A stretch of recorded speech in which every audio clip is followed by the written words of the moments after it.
ketika wudhu mengusap kaki ini kan kita harus tidak boleh mencampur adukan madhab ya. Talfeknya tidak boleh.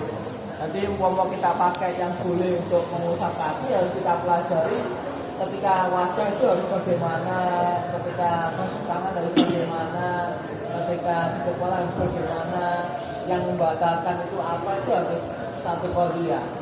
Nah, kalau hanya kita ngambil ini boleh mengusap kaki ini jelas akan rancu nanti, karena kita tidak mempelajari yang membatalkan, yang wajib, yang sunnah dan lain sebagainya dari satu rangkaian ibadah itu.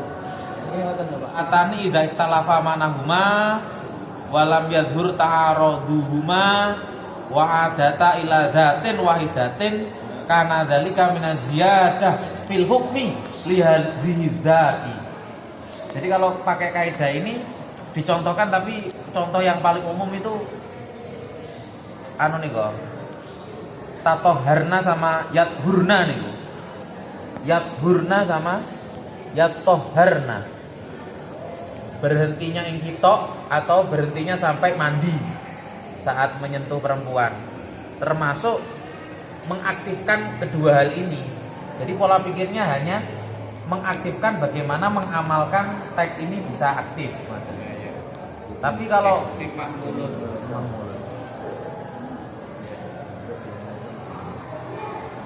hadal harfi fi qouli ta'ala ilal mirfaqaini lakinil istiraku waqa'a hunalika min jihataini min istiraqi ismil yadi wa min istiraqi harfin ila wa huna ila ya harfi ila wa huna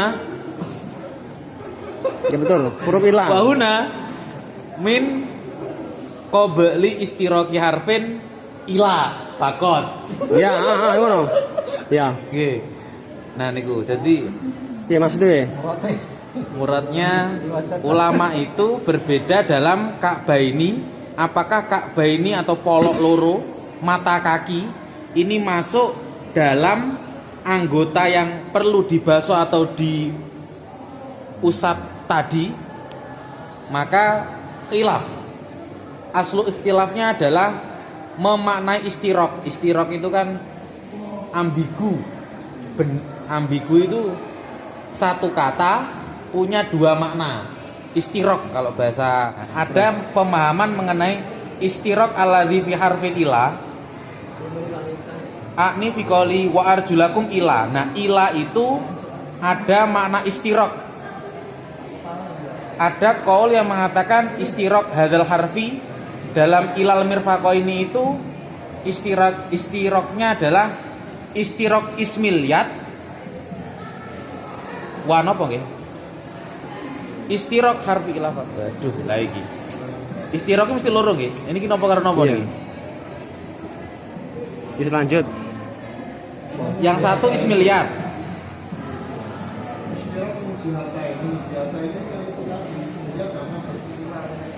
Oh, harfi Wa min ilah istimah. termasuk. Oh, mantan. Berarti kalau ismil yad itu berarti jenenge harfi ilah karo harfi ilah ya termasuk bagian ini ya. Ismil yad dan harfi ilah. Iya. Nggih. Berarti lek ila sing ngamale ngejerne nika, berarti ini kalau ismil yad berarti masuk. Kalau harfi ilah berarti goya. Goya itu berarti tidak masuk. Jadi penake ngomong nggih, mengartikan ila itu artinya adalah mencakup, ada juga diartikan sebagai batas akhir. Nah, pemahaman ambigu ini sebab ikhtilafnya ulama.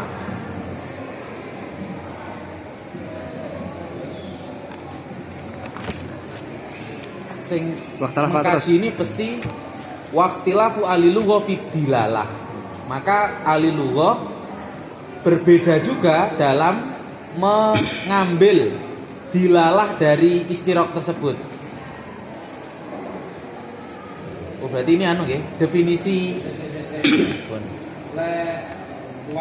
bi mahua. Kemudian ulama berbeda pendapat mengenai ka'bun itu apa sih? Wa dzalikal istiraqi ismil ka'bi, hal ini karena kalimat Ka'bi itu memiliki dua makna dan ahli lugha berbeda dalam mencari dilalah untuk menyebut Ka'bun tersebut. Ada yang mengatakan Ka'bain itu adalah al-azmani, dua tulang yang inda maq'adis syiraq, yang digunakan untuk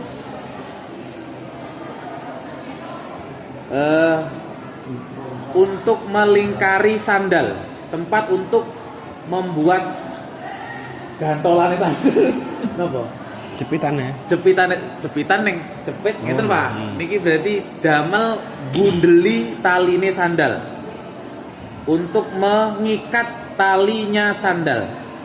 Ada yang mengatakan yang namanya polok mata kaki adalah dua tulang yang muncul yang menonjol fitor fisak di area betis, di area kaki bawah. Wala khilafa fima ahsabu fi dukhulihima fil ghusli, maka tidak ada khilaf menurut yang saya pahami dalam Ka'bain itu masuk dalam hal yang wajib dibasuh menurut orang yang beranggapan bahwa maqodis syirok, makot itu gon yang digunakan untuk mentali tadi, idza kana juz'an minal qidami. Oh berarti mata kaki adalah bagian dari delamaan. Kok aneh ya?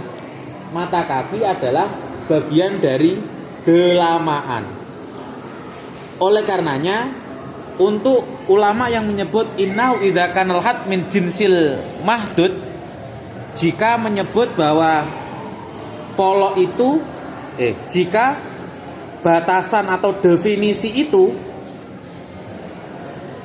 min jinsil mahdud, termasuk yang membatasi yang telah disampaikan, apakah definisi yaitu al-azmani alladhan inda maq'adis syiraq itu adalah mahdud, sedangkan itu adalah had, mahdudnya adalah polok loro mau. Jadi polok itu mahdud, sedangkan hadnya adalah tulang yang digunakan untuk mengikat tali sepatu zaman dulu.